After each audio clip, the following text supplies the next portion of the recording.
Season 2 bab ke-137. Arfan segera pulang untuk menemui Bilqis yang beberapa menit lalu mengatakan kalau siap untuk menikah dengan lelaki pilihannya. Sebagai orang tua, Arfan hanya ingin yang terbaik untuk anak-anaknya, termasuk urusan pendamping. Arfan tidak mau Bilqis salah pilih. Arfan tahu siapa laki-laki yang disukai Bilqis, tapi Arfan tidak setuju jika Bilqis akhirnya bersama laki-laki itu. Bukan tanpa alasan. Laki-laki itu pernah mengajak Bilqis pacaran. Dan sudah pasti laki-laki itu punya pemahaman yang kurang terhadap agama, pikirnya. "Kamu yakin mau menerima?" tanya Arfan setelah sampai di rumah. "Iya, Pak," jawab Bilqis dengan mata berkaca-kaca. "Apa alasanmu, Kis?" tanya Arfan lagi untuk meyakinkan. "Kawan apa yang aku pilih ternyata tidak baik. Dia sudah pacaran lagi dengan orang lain, Pak," ucap Bilqis yang sekarang sedang berdua saja dengan Arfan. Kalau ada Rani mungkin dia tidak akan seterbuka ini. "Papa bilang juga apa, Kis? Laki-laki yang baik tidak akan mengajak seorang wanita pacaran. Karena itu haram," ucap Arfan dengan tegas. "Ya, Pak. Aku menyesal karena pernah menyukainya. Maaf ya, Pak," ucap Bilqis. "Alhamdulillah Allah sudah menunjukkan padamu siapa dia sebenarnya. Jadi sekarang kamu siap menikah dengan laki-laki pilihan Papa?" "Siapa? Insya Allah. Aku yakin pilihan Papa pasti baik. Tapi jarak umur kami." Bilqis tampak sedih saat mengingat hal itu. "Gak jadi masalah, Kis. Tante Adisti dan Om Hanafi aja terpaut jauh kok. Dan mereka baik-baik saja sampai sekarang. Insya Allah dia akan membimbingmu dengan baik." Bilqis mengangguk. "Semoga Opa bisa melihatku menikah. Semoga Opa bisa sembuh ya, Pak," ucap Bilqis. "Amin, doakan saja ya. Semoga opamu bisa melihat semua cucunya menikah. Bukan hanya kamu saja," ucap Arfan. Setelah mendengar pernyataan Bilqis, Arfan langsung pergi ke pesantren untuk menemui laki-laki yang akan dia jodohkan dengan Bilqis. Sebenarnya pembicaraan ini sudah lama dia lakukan bersama laki-laki ini. Hanya saja waktu itu Bilqis masih koke menolak pinangan pria ini. "Pak, memangnya Bilqis beneran setuju?" tanya Rani yang sekarang diajak Arfan pergi ke pesantren untuk membicarakan pernikahan. "Insya Allah dia setuju, Ma. Dia pasti paham papanya akan memilihkan jodoh yang baik untuknya. Gak mungkin papa jerumusin anak sendiri kan? Sudah pasti pilihan papa insya Allah baik. Tapi kurang ganteng ya, Pa?" ucap Rani. "Ganteng buat apa kalau tidak soleh, Ma? Tapi pilihan papa ganteng kok. Dia juga soleh," ucap Arfan. "Gah, biasa aja. Tapi gak apa-apa sih yang penting soleh. Lalu kapan Bilqis dan pilihan papa itu akan menikah? Papa sudah tentukan tanggalnya? Nikahnya sih cepet ya, Ma, tapi ngurus administrasinya yang mungkin cukup lama. Nanti papa tanya ke kuanya dulu aja. Bisa dipercepat tidak? Mungkin dengan melihat Bilqis menikah, papa jadi semangat untuk sembuh," ucap Arfan. Beberapa saat kemudian Arfan sudah sampai di pesantren. Dia dan Rani langsung menemui laki-laki pilihannya yang sebelumnya sudah dia telepon terlebih dahulu. "Bagaimana? Anakku sudah siap menikah sama kamu." "Bismillah, saya siap," jawab laki-laki itu dengan mantap. Arfan pun bergegas rapat dengan pengurus yang lain tentang rencana pernikahan ini. Semuanya menyambut bahagia dengan keputusan ini dan mendukungnya. Di tengah-tengah perbincangan ini, Arfan mendapat telepon dari Arash. Dia mengatakan kalau keadaan Indra makin buruk. Terdengar suara tangisan Novia juga. Arfan semakin bingung. Apa hari itu juga dia akan menikahkan anaknya? Dia langsung pergi ke Kawa untuk membicarakan masalah ini. Dan akhirnya diizinkan untuk menikah lebih dulu karena kegawat daruratan. Suratnya akan keluar beberapa minggu kemudian. Arfan beruntung punya calon menantunya yang berpengalaman. Dia juga langsung ikut bersama Arfan dan menemui Bilqis. Dia ingin memastikan jika Bilqis benar-benar mau menikah dengannya atau tidak. Iya, aku mau menikah sama kamu, ucap Bilqis sambil menunduk. Alhamdulillah. Tapi kamu siap menerima adik-adikku? Aku punya adik yang masih butuh support dariku, ucap laki-laki itu. Bilqis tampak ragu. Dia menoleh pada kedua orang tuanya yang memberi tanda menyerahkan semua padanya. Semua terserah pada Bilqis. Ya gak apa-apa. Aku sudah tahu sejak awal tentang kondisimu, jawab Bilqis. Dia tidak tahu keputusannya ini benar atau salah. Atau emosi sesaat karena tahu putra sudah memiliki kekasih lagi. Alhamdulillah, jawab lelaki itu. Dia sangat bahagia karena akhirnya bisa mempersunting perempuan yang dia sukai sejak awal bertemu. Tak ingin menunda-nunda lagi, Arfan mengajak seorang ustadz, satu tetangga, dan petugas KUA untuk pergi ke rumah sakit. Bilqis dari sejak keluar rumah hanya diam saja. Dalam hati dia bertanya-tanya apa ini semua benar? Apa dia tidak akan menyesal di kemudian hari? Dia lalu memejamkan mata dan berdoa semoga keputusan ini benar. Dan dia yakin lelaki pilihan papanya ini baik dan bertanggung jawab. Lagi pula pekerjaannya juga sudah mapan. Apalagi yang dia ragukan? Setelah sampai di rumah sakit, Arfan pun meminta izin pada rumah sakit dan dokter yang merawat Indra kalau dia akan menikahkan anaknya di depan Indra sore itu juga. Gimana? Papa tadi ngomong pengen lihat cucu-cucunya semuanya, ucap Novia. Ada semua di luar. Kalau masuk semua nanti penuh. Mungkin bergiliran aja kali ya Ma sebelum Bilqis menikah, ucap Arfan. Arfan menyuruh Aska dan Azura masuk lebih dulu. Karena tidak mungkin jika semua keluarga masuk. Yang ada Indra tidak akan merasa nyaman. Meski ruangannya VVIP. Apa umur Papa gak akan lama lagi? Apa Papa mau ninggalin Mama? Ucap Novia saat melihat Indra yang terbaring lemah tak berdaya. Dia memegang erat tangan suaminya. Pelan-pelan Indra membuka mata. Dia ingin bicara, tapi sekarang dia sedang mengenakan alat bantu nafas, jadi dia hanya bisa menatap Novia.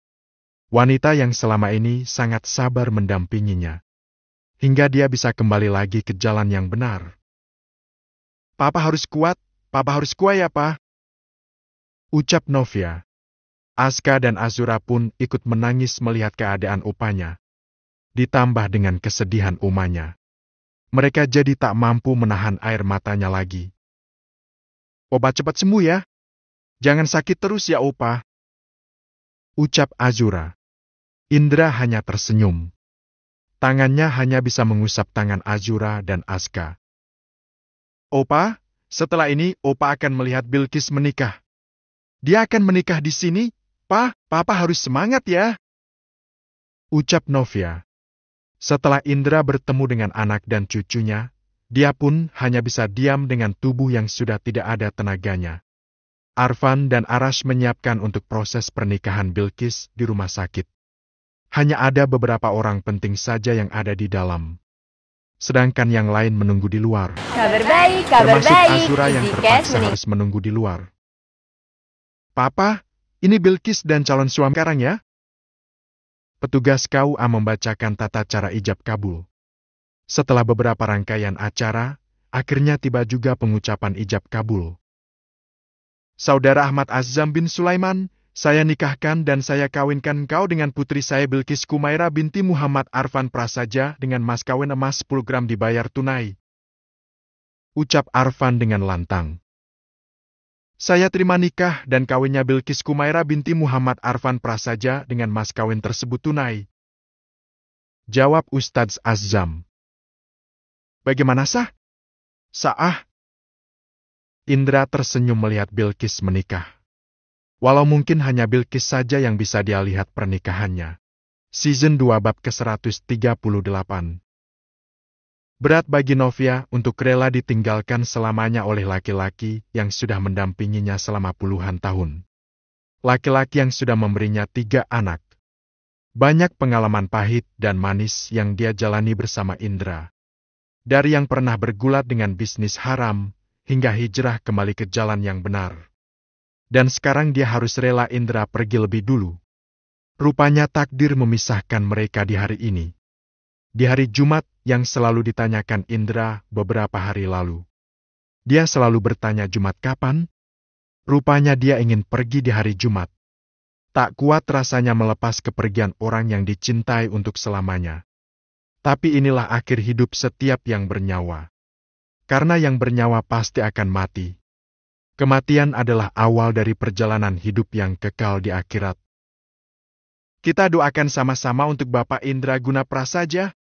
Semoga amal ibadah beliau diterima di sisi Allah SWT.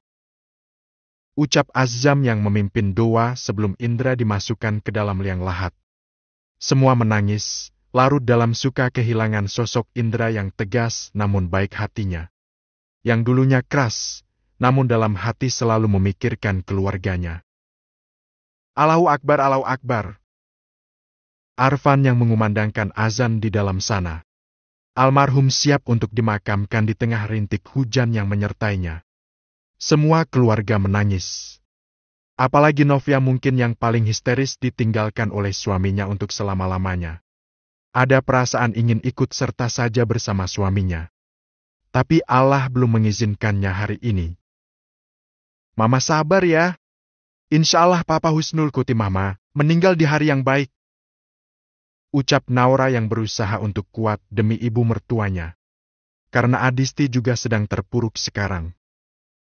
Besok di akhirat Mama bisa ketemu Papa lagi, Gayara? Tanya Novia sambil menangis. Matanya sampai bengkak akibat terlalu banyak menangis. Insya Allah, Ma, apalagi Papa dan Mama sama-sama orang baik. Insya Allah akan Allah pertemukan lagi di akhirat nanti. Di surga Allah yang indah, Ma. Ucap Naura menghibur hati Novia. Papa. Ucap Novia lirih saat liang lahat itu tertutup oleh tanah. Novia tak kuat lagi. Dia hampir pingsan, tapi untung saja ada Azam yang sigap menopang dari samping. Bu Novia diantar ke mobil saja ya? Ucap Azam. Enggak. Aku mau di sini sampai selesai. Jawab Novia. Dia benar-benar rapuh.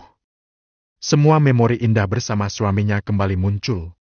Dan itu membuat dia semakin rapuh. Ini adalah ujian terbesar dalam hidupnya. Biar aku saja yang pegang Mama. Ucap Rani. Baik, Bu. Jawab Azam yang masih memanggil Rani seperti biasanya waktu di pesantren. Padahal status dia sekarang sudah menjadi menantu. Aras membawa beberapa kain jarik dan sajadah untuk dibawa pulang. Dia tak tega melihat mamanya yang nampak sangat rapuh sekarang. Kita pulang sekarang ya, Ma. Mama harus istirahat. Ucap Aras. Mama masih pengen di sini, Rash. Ucap Novia. Gerimis, Ma. Bentar lagi mungkin tambah lebat hujannya. Pulang ya. Kita tidak boleh meratapi orang yang sudah meninggal, Ma. Ucap Aras. Novia hanya diam. Dia lalu menangis lagi. Lalu dengan berat hati dia menggandeng tangan Naura lalu mengajaknya pulang. Hidup masih harus berjalan untuknya. Ya untuknya yang sedang menunggu giliran kapan akan dipanggil juga olehnya. Semua yang mengantarkan kepergian Indra, pulang meninggalkan Indra yang sudah terbujur di dalam tanah. Kembali kepada Sang Penciptanya. Semuanya pasti akan merasakan seperti Indra. Hanya menunggu giliran saja. Maka perbaiki diri sebelum ajal menjemput kita. Karena sesungguhnya kehidupan kekal yang sebenarnya adalah kehidupan akhirat. Tapi banyak dari kita yang lalai, yang lebih sibuk dengan dunia, ketimbang mempersiapkan bekal di akhirat. Keluarga Prasaja kembali berduka. Rumah almarhum Indra masih dipenuhi para pelayat saat mereka tiba di rumah. Terharu karena banyak sekali orang yang melayat. Sungguh besar kuasanya. Indra yang dulu pernah berbuat banyak dosa karena bisnisnya, dimuliakan di akhir hidupnya karena taubatnya. Kita tidak pernah tahu bagaimana akhir hidup kita. Yang kita harapkan semua bisa meninggal dalam keadaan husnul khotimah. Bu Novia yang sabar ya. Kami turut berbelasungkawa. Semoga Pak Indra husnul khotimah, ucap salah satu tetangga yang datang. Terima kasih Bu Irma. Tolong maafkan kesalahan suaminya saya ya kalau beliau ada salah sama ibu, ucap Novia sambil menangis. Tidak ada Bu, Pak Indra orang baik, suka membantu. Insya Allah dilapangkan kuburnya. Amin. Makasih Bu. Novia tetap menemui orang yang datang melayat, meski sebenarnya dia ingin sendiri di dalam kamar menenangkan diri. Tapi dia masih punya tanggung jawab untuk memintakan maaf untuk suaminya kepada semua orang yang datang, agar semua ikhlas dengan almarhum. Sudah Mama istirahat saja. Aku antar ke kamar ya Ma, mumpung udah agak sepi, ucap Naura. Ra, aku siapin untuk acara tahlilan nanti ya. Sela Rani yang tiba-tiba menghampiri Naura dan Novia. Iya teh. Makasih ya, ucap Naura. Mama mau di sini saja. Mau mintain maaf ke orang-orang buat Papa. Kali aja Papa pernah salah sama orang dan belum minta maaf. Masalah hutang juga. Mama takut Papa punya utang yang Mama gak tahu, Ra. Biar Mas Aras dan Kak Arfan saja yang menyelesaikan ya Ma. Mereka tentu tahu apa yang harus mereka lakukan. Mama harus istirahat, makan. Biar Mama gak sakit. Mama gak nafsu makan, Ra, keinget Papa terus, ucap Novia. Naura yang tengah hamil tua pun berusaha sekuat tenaga untuk tetap tenang dan tidak menangis. Walau dalam hati dia juga sedih.